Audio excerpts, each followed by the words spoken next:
Well, I've always felt that an avocation is very important. And part of that is because of my training in counseling and things. People that just go to work, and that is their livelihood. I mean, well, of course, it's their livelihood, but it's really the only thing that they think about. It's the only thing that they do, except for maybe their family.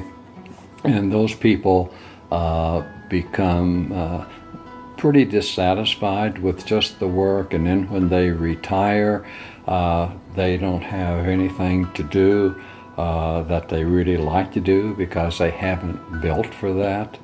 And so that's one of the things I thought, part of it was because of my dad, because he didn't do anything but farm, and when he quit farming, there was nothing for him to fill his day with, and it wasn't anything he wanted to do.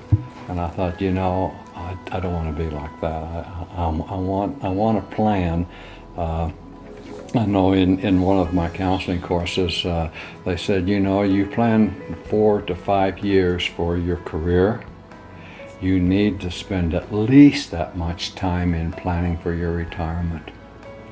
And that really hit home with me. And so I thought, what is it that I like to do that's totally different, that doesn't have anything to do with education or with counseling, with psychology or anything.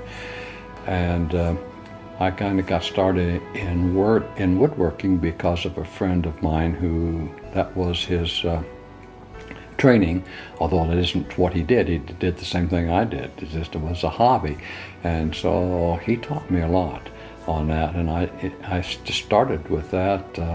I don't even remember, well, yes, I do remember a desk that I made to start with at home that we used, and that was so bad that I couldn't even give it away. It's actually hauled that to the junkyard.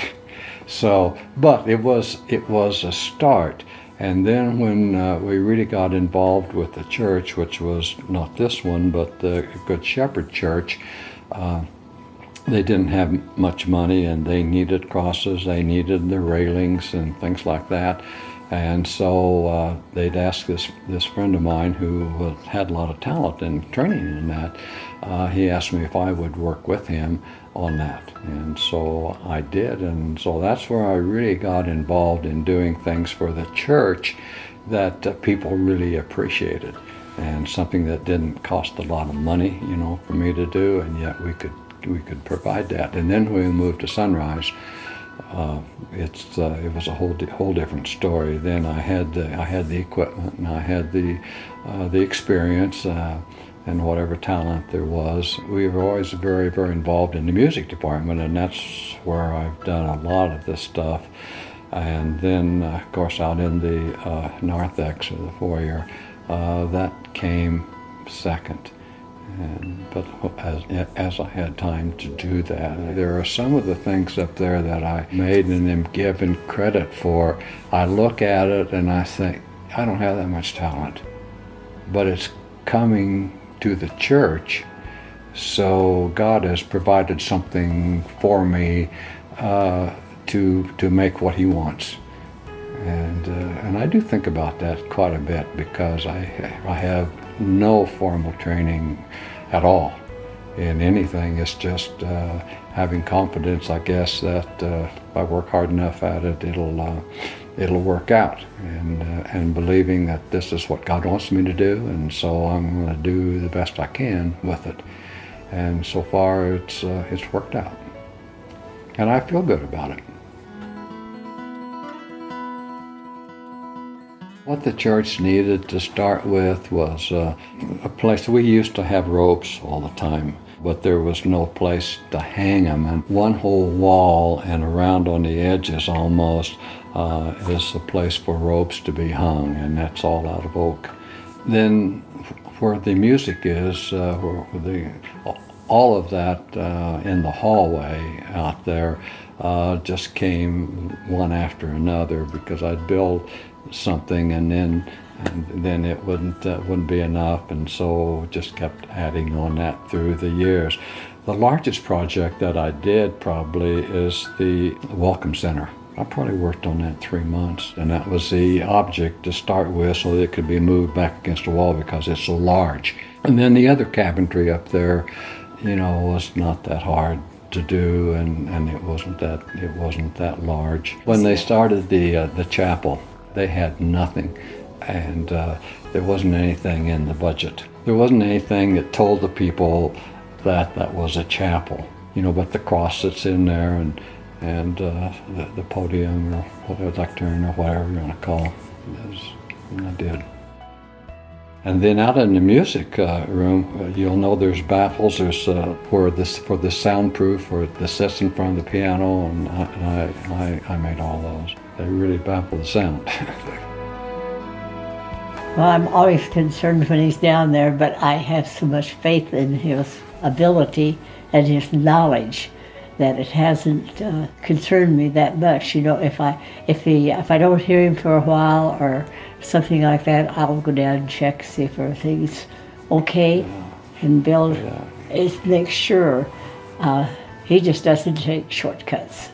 Being careful, of course, I was raised in that because you're working around machinery and everything. And my dad was very, very particular about that. He says if it's running or anything, you shut it off. I don't care what. You shut it off, and if it's broken, you get it fixed before you go on.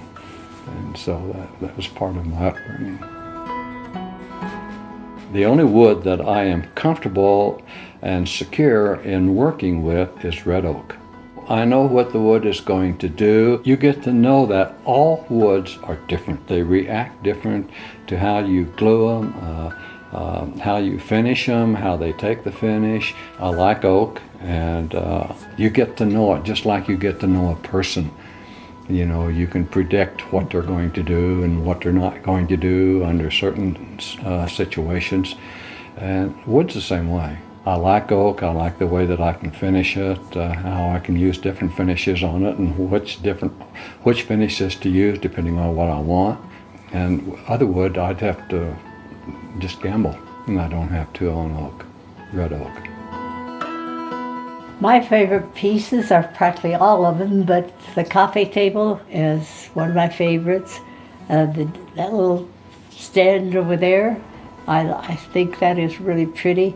And the way he built it around the TV, I think that is really nice. It looks nice, and there's no place you could go to buy anything like that to fit that TV. So all the stands that he's made throughout the house, the desks, he's made the desks that I use, he made that, he's made a couple of desks. All of them turned out just really nice. And then all of the things he's made for the children, the rocking horse and the rocking chairs, they're just beautiful. And the cedar, can't call them cedars, the chests that he's made for each one of them. And those are all gorgeous. I depend on him for everything. He does a good job, whatever it is he takes on. I know it's going to be right. In fact, he's working on finishing up our grandson's rocker right now. The rockers are just rockers, timeout chairs. It just has a clock in it.